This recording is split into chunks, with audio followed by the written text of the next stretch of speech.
Hey, if you're an endurance athlete and you've spent money on supplements that didn't move the needle for you, you are not imagining this.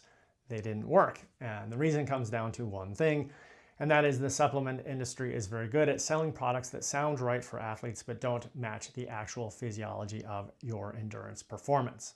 So today we're going through the ones I see athletes wasting money on most consistently and exactly why they fall short. Hey, I'm Dr. Jason Barker. I'm a naturopathic doctor. I'm a two-time Ironman finisher, a lifelong endurance athlete, and I've spent over 20 years working with endurance athletes. So let's go through the most common offenders here. First one are those generic pre-workouts. Most commercial pre-workouts are built around stimulants, high-dose caffeine, beta-alanine, and other proprietary blends with minimal endurance-specific evidence behind them. So that category was developed for short, high-intensity, gym-based training. It wasn't built for endurance sport. Here's what pre-workouts actually do physiologically, and it's a shorter list than the marketing suggests. So they're going to increase heart rate through stimulant effects and produce vasodilation, which is widening of your blood vessels. This will temporarily improve your blood flow, and that's essentially it. Now here's the thing. A proper warm-up does exactly the same thing for you. 5 to 10 minutes of a progressive aerobic effort raises your heart rate and drives vasodilation through the very same mechanisms without the stimulant load, without the cost, and without the sleep disruption that often comes from caffeine or stimulants later on in the day. Endurance performance is primarily limited by fuel availability, your hydration, your aerobic efficiency, and your recovery capacity. Stimulants don't address any of those. And for athletes who are already consuming caffeine regularly, the effect is significantly blunted by tolerance anyway. So warm up properly, eat adequately, and save the cash. Next one are branched chain amino acids, or BCAAs. These are one of the most heavily marketed and most consistently oversold supplements in the endurance industry. The proposed benefit is muscle protein synthesis and recovery support. The problem is that branched chain aminos, valine, leucine, and isoleucine are only 3 of the 9 essential amino acids required to drive muscle protein synthesis through the mTOR pathway. Leucine is an important trigger, but the full downstream process requires all 9 of those amino acids. Without the complete profile, you're pulling the trigger without actually completing the shot. And branched chain amino acids have not consistently been shown to improve endurance performance in athletes who already consume adequate levels of protein. So if you're consuming adequate total protein, about 0.7 to 1 gram per pound of body weight daily from complete sources, you already have the full essential amino acid profile available. Adding branched chain aminos provides essentially no additional benefit. The research is consistent here. Complete protein outperforms branched chain aminos in every meaningful outcome measure for athletes eating adequate total protein. Okay, next up are fat burners. This category is almost entirely stimulant-based. Elevated caffeine, synephrine, or similar compounds that raise heart rate, suppress appetite, and create a perception of increased energy expenditure. So for endurance athletes, those products are not only ineffective, they actively impair your performance and recovery. So elevated sympathetic nervous system activation from stimulants directly conflicts with the parasympathetic recovery state that the body needs in between those sessions. Fat burners are going to disrupt sleep, and they don't address the actual determinants of body composition in endurance athletes, which are energy availability, hormonal health, and training recovery balance. A stimulant product addresses none of those. In athletes who are already under hormonal stress from high training loads, adding a stimulant burden makes the picture worse. Next up are detox products. So this category deserves direct attention because the marketing is very sophisticated here. And the basic premise is basically physiologically unsound.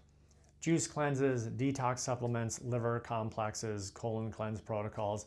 The core claim is that these remove accumulated toxins, reset your metabolism, and enhance your recovery. It's very compelling language, but it's not how human physiology actually works. Your body already has a highly sophisticated, continuously operating detoxification system, primarily your liver, your kidneys, and your lymphatic system, to name a few, that process and eliminate metabolic waste on an ongoing basis. These systems don't require periodic resetting. They don't accumulate a backlog of toxins that a supplement can clear out. What detox protocols actually do is impose significant caloric restriction. So for endurance athletes, this is directly counterproductive. As I covered in the REDS series, Relative Energy Deficiency in Sport, chronic energy insufficiency suppresses your hormones, impairs recovery, reduces immune function, and disrupts bone remodeling. A multi-day juice cleanse before a training block is essentially a self-induced period of energy deficiency. You're not cleaning your system, you're depleting it. If liver or kidney health is a genuine concern, that's a specific medical conversation with appropriate testing, not a supplement category. Okay, next up are electrolytes and energy drinks for every workout. So electrolyte and energy drinks genuinely have a place in endurance performance. But the problem is indiscriminate use across all sessions regardless of duration, intensity, or the conditions. So for sessions under 60 to 75 minutes at moderate intensity in temperate conditions, a well-fueled athlete does not meaningfully benefit from electrolyte drinks or carbohydrate products during the session. Water is sufficient here. The glycogen stores and electrolyte status a well-fueled athlete brings into a short session like this are not significantly depleted by that effort. Where these products become genuinely valuable is in those sessions exceeding 75 to 90 minutes, particularly at higher intensities, in the heat, or across multiple sessions in a day. Sodium, potassium, and magnesium replacement matters during those long efforts. Carbohydrate delivery during prolonged high-intensity work meaningfully supports performance, no doubt about it. In those contexts, a quality electrolyte product is a legitimate tool. The problem is athletes consuming high-sugar electrolyte drinks during every 45-minute easy run, adding unnecessary caloric and sugar load, spending money on products their physiology doesn't need for that effort, and sometimes using these drinks as a substitute for eating adequate whole food around your training. The framework is simple here. Duration, intensity, and conditions should determine whether these products are warranted. So if it's a short and easy workout sesh, just use water. If it's longer, if it's harder, or if it's hot outside, targeted electrolyte and carbohydrate support becomes genuinely useful. All right, next are those cheap greens powders. Greens powders have become one of the fastest growing supplement categories out there. A scoop a day, the marketing says, provides multiple servings of vegetables, supports your gut health, and fills all those nutritional gaps. But here's the reality. Most commercial greens powders are significantly underdosed relative to the amounts of individual ingredients that the research supports. So proprietary blend structures mean that you often don't know how much of any ingredient you're actually getting. And the processing required to create a shelf-stable powder degrades the bioavailability of those heat-sensitive nutrients. But the more fundamental problem here is this. A greens powder doesn't come close to approximating what you get from a real diet of fruits and vegetables. Not even close here. Whole fruits and vegetables provide thousands of phytonutrients, antioxidants, and other bioactive compounds in combinations and concentrations that a processed powder will never be able to replicate. And there's a critical element that greens powders almost entirely lack, and that is fiber. Dietary fiber from whole produce is essential for gut microbiome diversity, bowel regularity, cardiovascular health, and blood sugar regulation, just to name a few.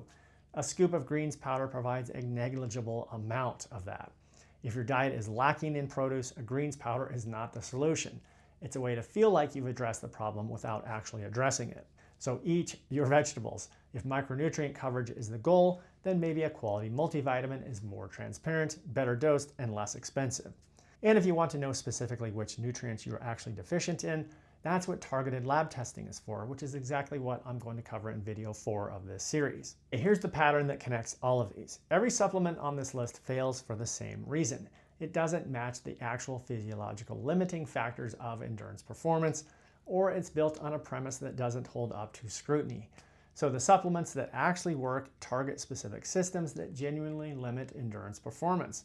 Things like energy production, inflammation resolution, connective tissue integrity, nervous system recovery, and hormonal function. That framework determines whether a supplement belongs in your protocol or in the category that I just covered. So please hit the like and subscribe. I post science-backed content for athletes at every stage and level. And for individualized testing and supplement protocols built around your specific physiology, visit naturalathleteclinic.com. I'm Dr. Jason Barker. Thank you for watching, and I'll see you in the next one.